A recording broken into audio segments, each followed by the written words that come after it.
இந்த வீடியோல வந்து பார்த்தீங்கன்னா புதுசாக லான்ச் ஆக போகிறேன் Poco X7 5Gக்கும் iQOO Z9s 5G compare பண்ணி தான் போட போகிறோம். 20,000 ரூபாய்க்கு ஒரு பெஸ்ட் ஃபோன் வாங்க போனால் கண்டிப்பாக இந்த வீடியோ ஃபுல்லாக பார்த்துட்டு வாங்க டைம் வேஸ்ட் பண்ண வீடியோக்குள்ள போகலாம். Poco X7 5G டிஸ்பிளே வந்து பார்த்தீங்கன்னா 6.67 inch 1.5K QAMOLED டிஸ்பிளே கொடுத்துருக்காங்க. ஃப்ரெஷ் ரேட் வந்து பார்த்தீங்கன்னா 120Hz கொடுத்துருக்காங்க. ஹிட் பிரைட்னஸ் வந்து பார்த்தீங்கன்னா 3000 nits கொடுத்துருக்காங்க. iQOO Z9s 5G வந்து பார்த்தீங்கன்னா 6.77 inch Full HD Plus QAMOLED display கொடுத்துருக்காங்க.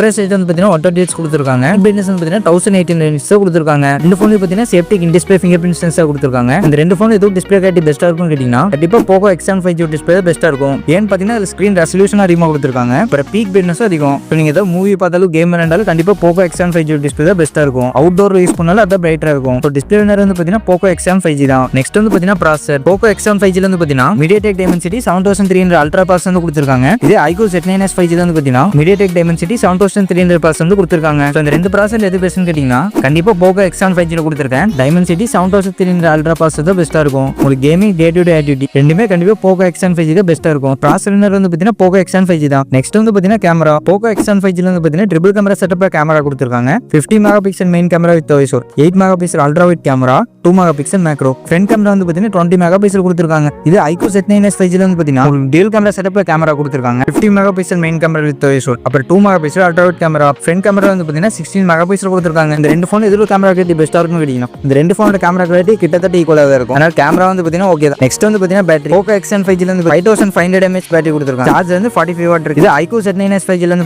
அவங்க சேம் 5500 mAh பேட்டரி தான் கொடுத்திருக்காங்க. சார்ஜர் வந்து 44 வாட் கொடுத்திருக்காங்க. இந்த ரெண்டு ஃபோனோட பேட்டரி பேக்கப் ஒரே மாதிரி தான் இருக்கும். சார்ஜிங் ஸ்பீடும் ஒரே மாதிரி தான் இருக்கும். உங்களுக்கு பெரிய டிஃபரன்ஸா இல்ல. சோ அதனால பேட்டரி வந்து பாத்தீங்கன்னா நெக்ஸ்ட் வந்து பாத்தீங்கன்னா ப்ரோஸ் வந்து Poco X7 5G ஓட ப்ரோஸ் வந்து பாத்தீங்கன்னா உங்களுக்கு டிஸ்ப்ளே கிளாரிட்டி பெஸ்டா இருக்கும். டிஸ்ப்ளே பீக் பிரைட்னஸ் பெஸ்டா இருக்கும். ப்ராசஸரோட பெர்ஃபார்மன்ஸ் இன்னும் நல்லா இருக்கும். அப்புறம் உங்களுக்கு IP69 வாட்டர் ரெசிஸ்டன்ட் கொடுத்திருக்காங்க. இது iQOO Z9s 5G ஓட ப்ரோஸ் வந்து பாத்தீங்கன்னா கொஞ்சம் Poco கம்பேர் பண்ணும்போது கொஞ்சம் ஸ்லிம்மரா இருக்கும். பிரைஸ் பாத்தீங்கன்னா ஒரு 1000 ரூபாய் அந்த ரேஞ்சில கம்மியா இருக்கும். சோ இந்த ரெண்டு ஃபோன் நான் ஃபோன் வாங்கணும்னு கேட்டீங்கன்னா கண்டிப்பா Poco X7 5G தான் வாங்க. ஏன்னா எனக்கு ஒரு பெட்டரான டிஸ்ப்ளே கிடைக்குது, ஒரு பெட்டரான பெர்ஃபார்மன்ஸும் கிடைக்குது. ஸோ நீங்க என்ன ஃபோன் வாங்குவீங்க மறக்காம கமெண்ட் செக்ஷன்ல சொல்லுங்க தெரிஞ்சுக்கிறேன்.